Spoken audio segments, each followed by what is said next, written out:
What's happening, everyone? Welcome back, and thank you for stopping into the channel here. We have an exciting overview to do for you guys today. Before we hop into that, if you like knife content, EDC content, gear reviews, you are in the right spot. Hit the subscribe button down below the video.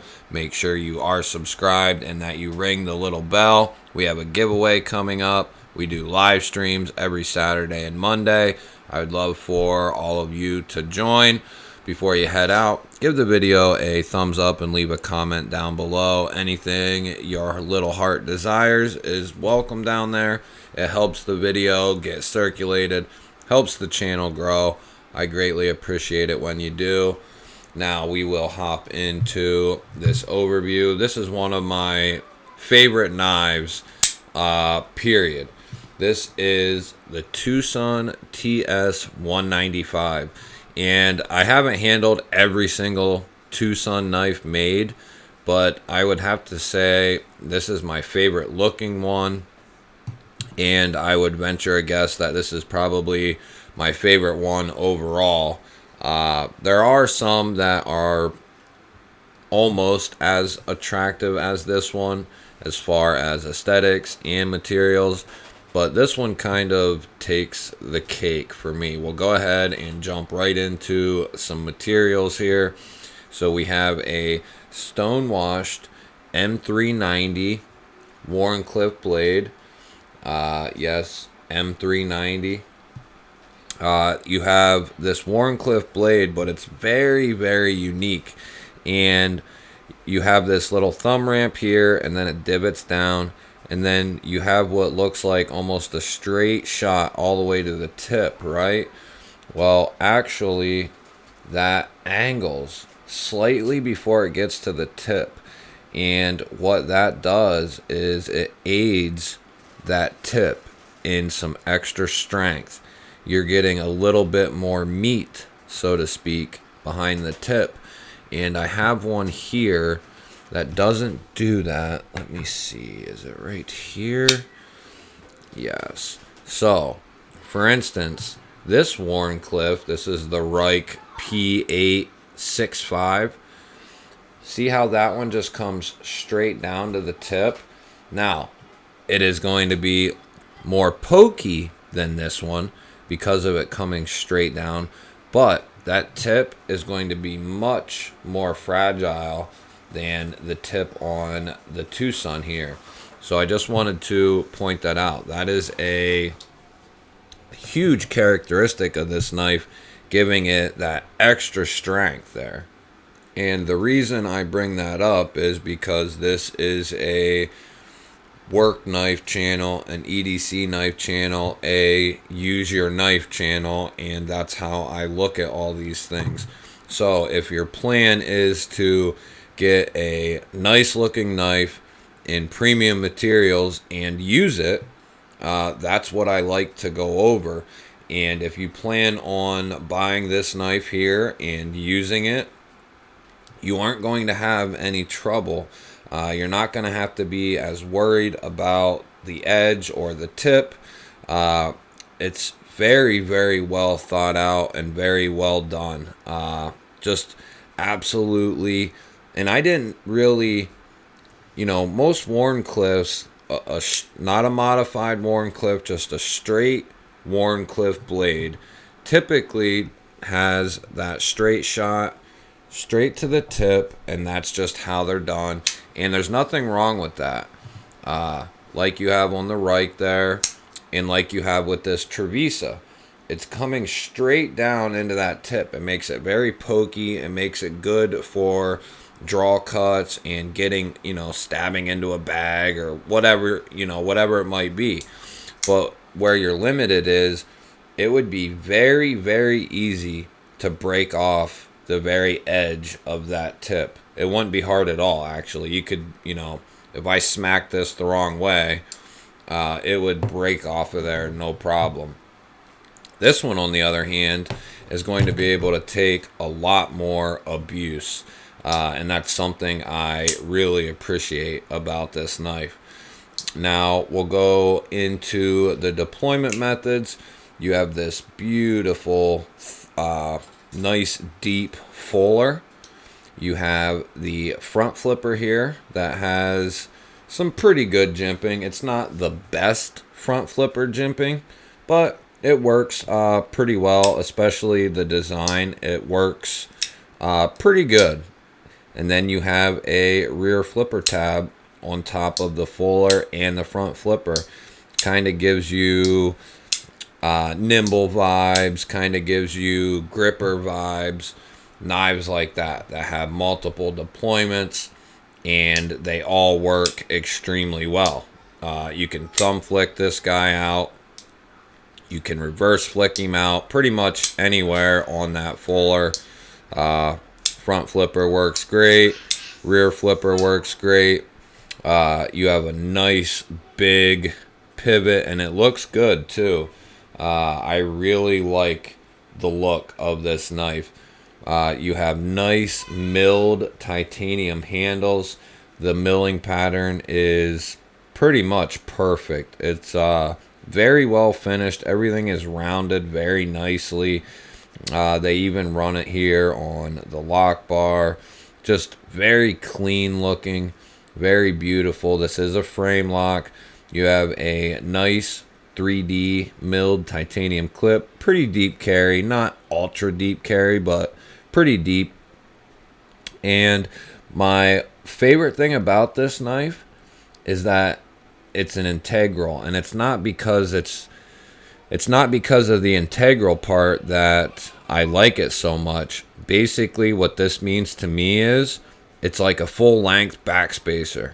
You know, you have a full backspacer, in my opinion. And you guys know I love my backspacers, and what that really does is it gives you a ton of comfort here. A ton. All the way up and all the way down your hand. And the other thing that does is give this knife a lot of strength. So all in all, this is a very, very tough knife. From the scales up to the blade, all the way out to the tip.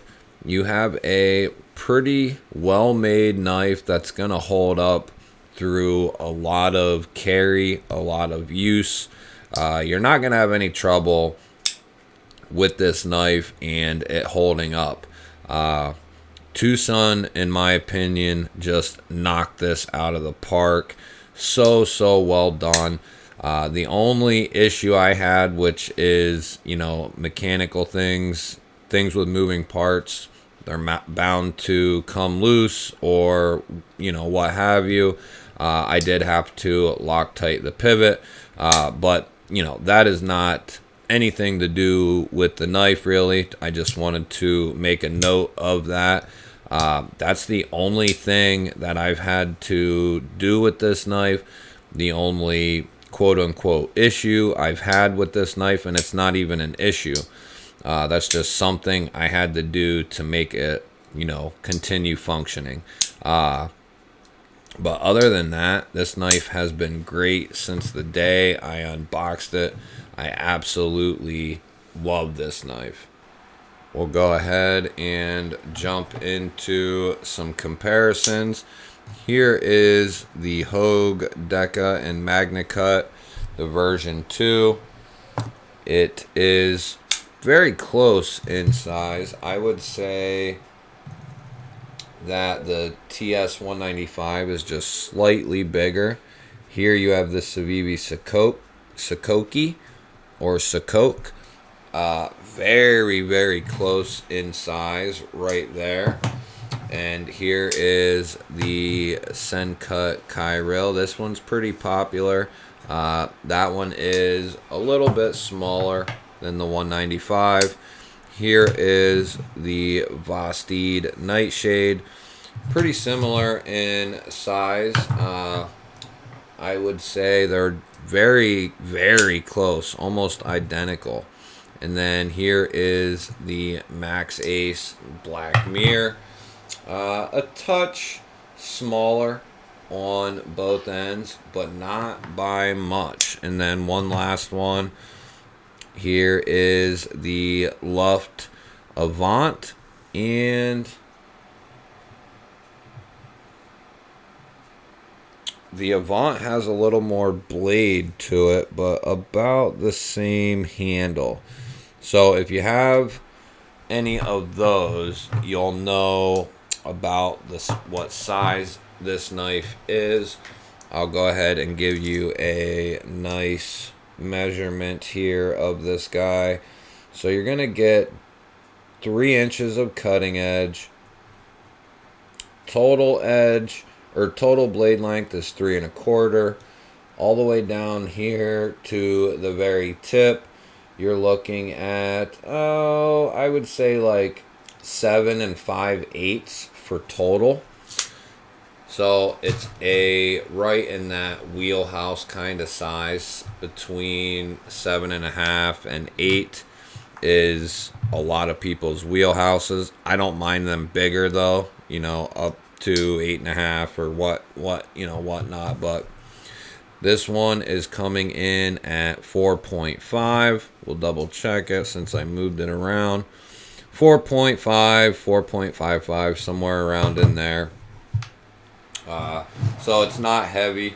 Anything under 5 ounces, in my opinion, is pretty light. You know, and then anything under 3 is very, very light.